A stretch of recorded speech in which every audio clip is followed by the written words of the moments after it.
What's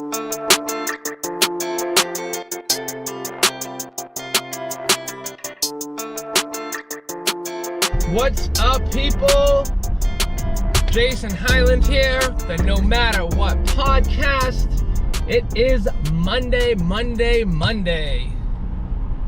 favorite day of the week. Yes, real talk, true story. My favorite day of the week is Monday. And when a lot of people are waking up with the case of the Mondays and half-assing the day, not getting really much of anything accomplished and just complaining, waking up with that negative attitude and negative outlook for the day, well, you're not going to get shit done when you wake up like that. That's just, plain and simple. If we're going into a day excited and knowing that each day is full of opportunity, no matter what, Mondays, I feel, are full of the most opportunity. And I say that because a lot of people have the standard Monday through Friday 9 to 5 type job, and with that, on Mondays you can set up your week for success. You can set up right from the get-go an amazing week full of productivity, of just getting things done. And in doing so, you can then go after more and more and more. You can attack that to-do list that you've been holding back for days, weeks. I'm guilty as charged. This morning when I was doing some homework, I am finishing up my CPS, Certified Peer Specialist training, which I'm going to talk to you about in a second. But as I was finishing up the homework, I started looking at my to-do list. And my to-do list, I write every day that I'm in a setting of like meetings, so that, not gonna lie, I just get things done that way. I'm still paying attention. I can multitask with the best of them.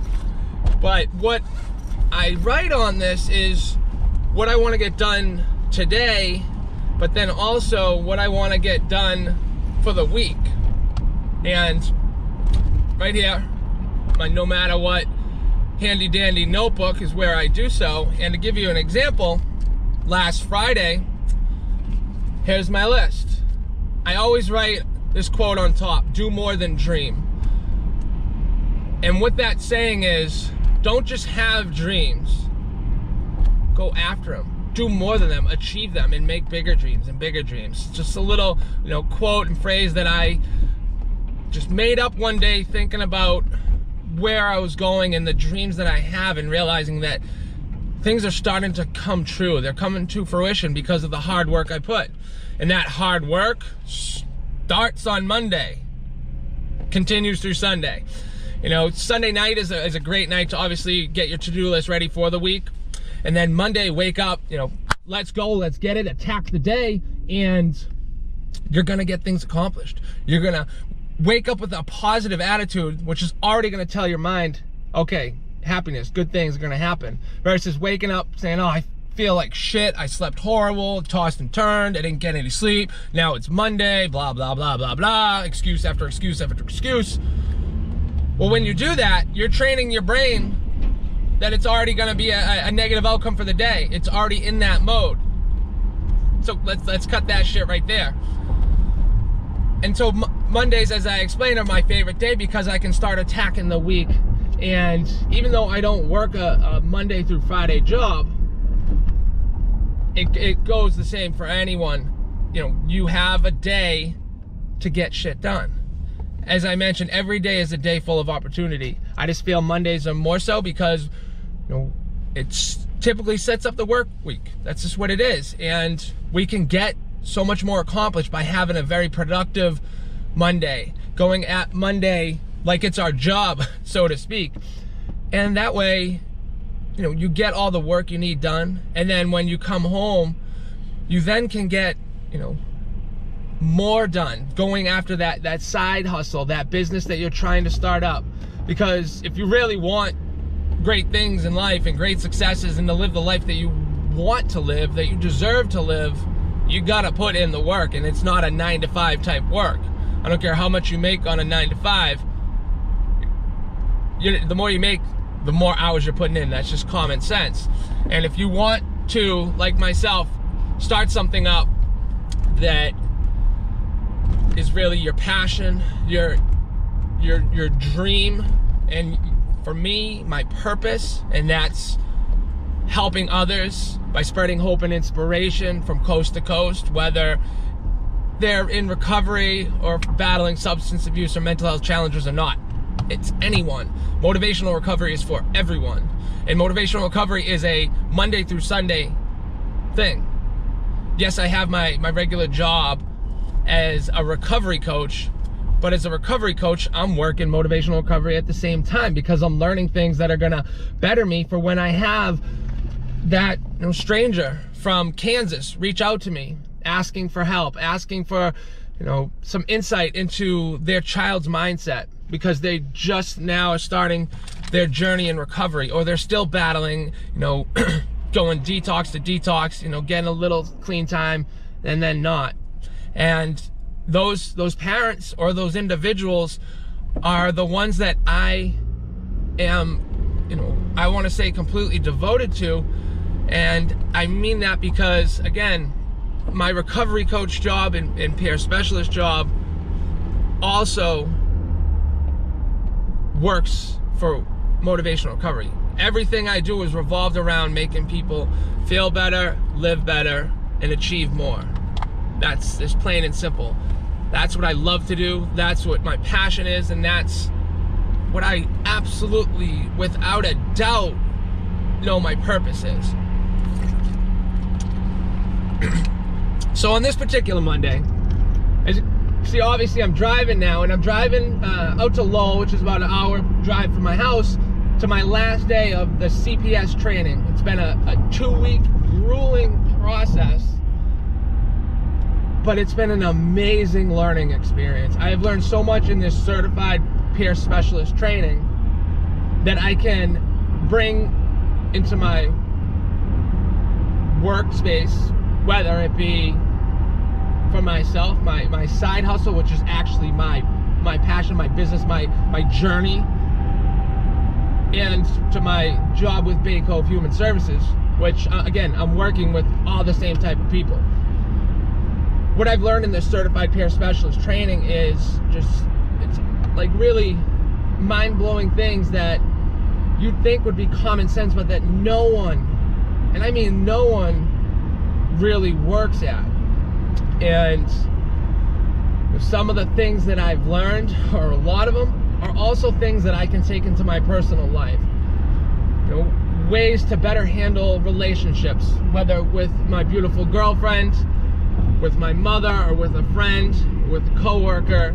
Being able to be a better man for those people, be a better boyfriend, son, father to my dogs, Beanie and Shaq, to the beautiful kids, Mariam or Mamoon, to the grandson, the friend, and the coworker. I want to be the best I possibly can be, so I can help those around me, because they deserve the best me. Otherwise, I'm cheating them, but most importantly, I'm cheating myself. And in the peer specialist movement per se, which is really now taking off in Massachusetts, as the Department of Mental Health, as of 2018, is mandating the move from clinical support to peer support, because as a patient, which is no longer the word, the patient, no, it's person served, individual, resident, whatever the case may be, it's not patient, because we need to have an equal peer-to-peer, eye-to-eye type of relationship in order to best give the person we are serving, the person we are working with, the person we're building that connection with, to give them the best opportunity so they can go out there and start to find themselves, find that confidence that lies within every single one of us, and start feeling that change for the better in a positive direction. And just one little instance of achievement or of a sliver of hope can change a person's life. You need evidence?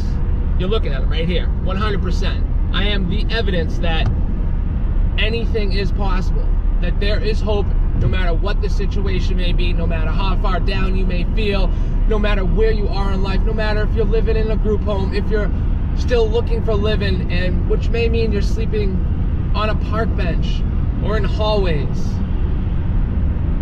Everything is still available to you in regards to living your best life.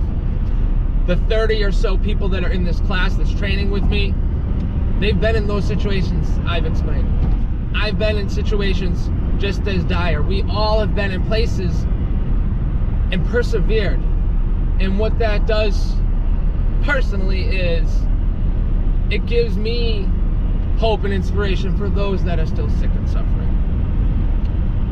And I'm just very, very blessed and grateful that today being the last day, although bittersweet, because again, it's been an amazing experience and learning so much about just the mental side of life and how I can be a better person overall, not just in work, but as just a better human being, which is, excuse me, what I strive to do on a daily basis. I want to be better than I was yesterday. Every single morning I have the same goal, be a little bit better than yesterday, be much better. Whatever it may be, I'm progressing in the right direction. And it's bittersweet because it's sweet that I don't have to make this drive anymore, that I'm not just stuck in a conference room for 8 hours. I can now utilize what I've learned in those 8 hours every single day to the best of my ability to help others. And again, my passion, my purpose, what I do for a living, but what I do in life. At the end of today's training, we'll have a graduation, and I'll be able to say that, receiving that certification of becoming a certified peer specialist, adding it to my certified recovery coach, it's amazing. It's just so amazing because I know where I was a little over 18 months ago. On Thursday last week, the 24th, I celebrated 18 months of sobriety. If we just go back 18 months in 1 week, I was begging the man upstairs every single day, crying and crying and crying, sobbing every night to please end the nightmare, please end the nightmare, please end the nightmare. And the insanity of what is addiction. Immediately when I woke up, I would have to find my fix. And that repeated every single day, the Groundhog Day effect. And now here we are, a little over 18 months, and now not only am I clean and sober, most importantly, number one, absolutely in my life, but because of my recovery, I'm now able to achieve such massive successes in my eyes. As becoming, a recovery coach to help people where I was. As becoming a certified peer specialist to help everyone possible in any situation or regards, learning so much about myself, my journey, why I got to the point of where I did, things and experiences from childhood and adolescence, learning why people might be in the situation they're in, learning why there's a person begging for change, because do you really think that person wants to be there? Do you think he or she chose to be standing in the middle of the street and it's 15 degrees in Boston, just dirty, raggy clothes and, going car to car, or just standing there hoping for change? Do you think that's what they chose? No. Do you think, when you see people sleeping in hallways and parks, anywhere outside, do you think they chose that? No. The question we need to start asking, the most important question is, why? Why is that person begging for change? We could say because they're homeless. Why are they homeless? Because they lost their job. Why they lost their job? Because they were battling alcoholism. Why were they battling alcoholism? because they had a traumatic event as a child that is still rearing its ugly face, or they're battling because they're going through a bitter divorce. Whatever it may be, you got to get to the root of it. That person did not choose to make drinking a daily habit so that it would end up taking he or she out into the streets with a Dunks cup begging for change. They did not choose to become addicted to whatever substance they may be, so in order that they could sleep in a park when it's snowy and wind chill in the negative. They did not choose that. And when we change our mindset and think about, wow, like, it's sad and unfortunate. It's not like, oh, that person's homeless, it's their own fault, they need to get a job. It does not work like that. That is called being naive, and that is how I was for a great deal of my lifetime. You know, because I thought, just get a job and just get on with it. But no, there's so much more to it. There's obviously reason why they're not motivated to get help, or they're not ready to stop abusing substances.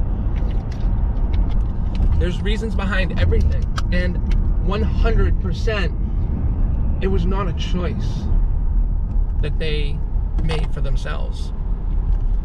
We need to, again, erase that mindset. Always ask why. Why is someone where they are? And we can flip it around. Why, for instance, I'll use myself as an example. Why am I where I am today?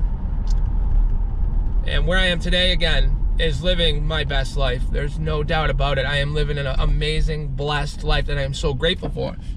And how did I get here? Why am I here? Well, I decided that I knew change was needed. I had no choice on how to do it because I was completely controlled by my addictions. Call it divine intervention, whatever you may, a miracle happened. And then the choice was on for me. Once I walked through that detox, it was my choice on getting better. It was my choice to use the resources to the best of my ability so that I never go back to that nightmare life that I was living prior. So that I never had to beg God, please end the nightmare. Now, when I pray for the ability to be able to help those sick and suffering.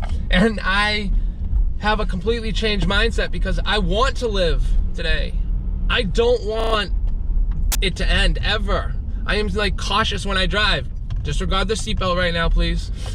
You know, progress, not perfection. I am certainly far from perfect. But I love my life so much today that I do a lot of things so differently and cautious at what I'm doing because I don't want it to end ever. I want it just to continue on. I wake up every day excited for the opportunities that lie ahead. I do my absolute best to change every single situation that may be negative into a positive.